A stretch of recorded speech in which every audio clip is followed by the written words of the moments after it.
Pan par makon. Mari sama-sama ikuti saya dan kita katakan sekali lagi, pan par makon.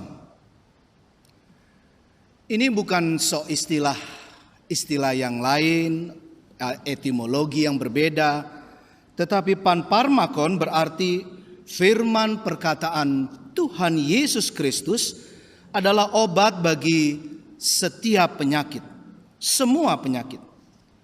Tuhan Yesus bukan sekedar menyembuhkan satu jenis penyakit.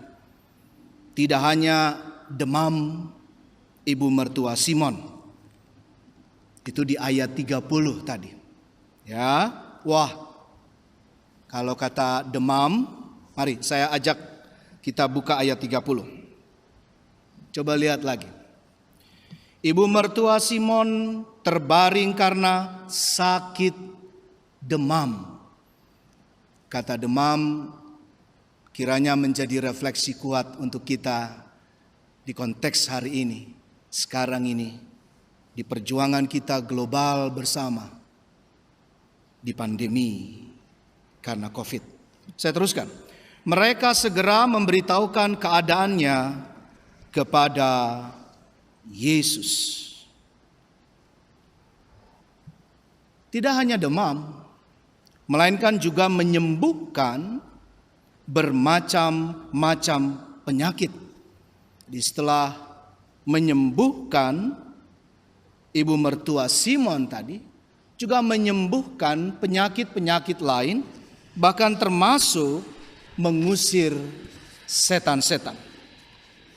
Banyak mujizat penyembuhan dilakukan, baik kalau kita baca ibu bapak saudara-saudari buka konteks sebelumnya juga, di rumah ibadat itu diulang kembali di rumah Simon dan Andreas. Ayat 34. Ia menyembuhkan banyak orang yang menderita bermacam-macam penyakit dan mengusir banyak setan. Ia tidak memperbolehkan, ini menarik, tidak memperbolehkan setan-setan itu berbicara, sebab mereka mengenal Dia. Semua ini Bapak Ibu Saudara-saudari terjadi menjelang malam hari Sabat, sesudah matahari terbenam. Boleh jadi ada banyak orang yang berkeberatan membawa orang sakit kepadanya. Mereka pada saat itu, kita tahu, menunggu sampai hari Sabat telah berlalu. Tetapi dengan sakit penyakit mereka, tidak bisa kita salahkan, bisa kita mengerti jika mereka datang akhirnya dan berbondong-bondong kepada Tuhan Yesus. Sebaliknya Tuhan Yesus juga membuktikan bahwa diperbolehkan untuk menyembuhkan orang pada hari Sabat. Yang pertama kemudian yang boleh kita lanjut refleksikan adalah banyak yang sakit, Tuhan menghendaki kita sembuh. Maka berkerumunlah seluruh penduduk kota itu di depan pintu. Kalau penggambarannya seperti pengemis yang berbondong-bondong mengharapkan sedekah, atau antri di tengah kelaparan yang hebat, antri beras, antri makanan. Namun pandemi akibat COVID-19 sekarang ini bukan lagi hanya tentang penyakit jasmani yang diakibatkan virus, bukan? Namun ada penyakit baru akibat pandemi. Apa itu Pak Lusindo? Apa itu Bapak Ibu? Penyakit pikiran dan hati. Terganggu secara psikologis, mental, digedor secara keringkihan batin, dan boleh kita katakan penyakit pada iman percaya kita manusia di zaman now ini. Penyakit ketakutan dan penyakit kesedihan. Pandemi menyebabkan manusia bisa sangat jauh terpuruk. Namun ingat Bapak Ibu dan saudara-saudari, ingat Tuhan menghendaki untuk kita semua, Anda dan saya, kita semua, keluarga Kristus, umat Tuhan, dan siapapun juga, untuk datang kepadanya. Tuhan ingin kita sembuh, baik khususnya saat bergumul dan berjuang dalam perawatan, namun juga jika ada sampai yang meninggal dunia. Ingat, ibu, bapak, dan saudara-saudari, saya perlu menekankan di sini bahwa penyakit, apalagi di tengah pandemi ini, itu bukan aib, bukan hukuman. Apalagi yang meninggal dunia bukan berarti tidak punya iman kepada Tuhan. Tidak. Tetapi inti dari semua ini, Tuhan menghendaki semua kita sembuh. Maksud pengajaran firman Tuhan adalah apapun, dimanapun, dan bagaimanapun, berat, sakit, penyakit, pergumulan, dan lain-lain, bahkan ketika maut menjemput, apakah kita tetap setia percaya kepada Tuhan? Bahkan semakin memiliki iman yang mencari Tuhan, semakin mendekat datang kepadanya, bersedia takluk dengan terus berkomunikasi, linknya terus nyambung dan makin nyambung akrab dengan Tuhan, dan semakin berjuang. Tidak kenal menyerah, namun berserah, melakukan sabdanya di keseharian dengan nyata. Peristiwa kesembuhan di rumah ibadat itu, konteks ini menyebabkan orang-orang berkerumun. Katanya tadi mencari Yesus. Nanti maknai ulang, baca lagi di ayat 33 tadi. Seharusnya sudah sepantasnya secara iman dan juga rasional kita terdorong untuk lebih lagi mencari Kristus.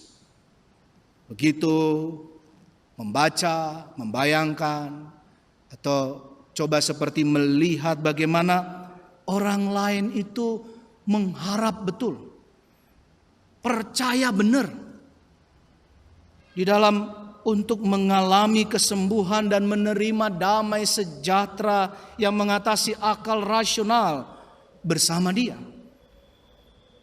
Sekarang ada janji, sekarang ada ajaran, sekarang ada penguatan buat kita semua.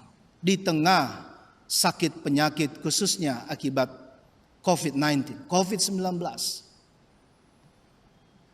Ada sinar terang kebenaran Tuhan dengan kesembuhan pada sayapnya. Hanya kepadanya lah kita berserah. Yang kedua, Bapak Ibu Saudara-saudara, oleh karenanya dengan peristiwa orang banyak berkerumun dan meminta untuk terus-menerus boleh menerima kesembuhan, pertanyaannya sekarang bagaimana?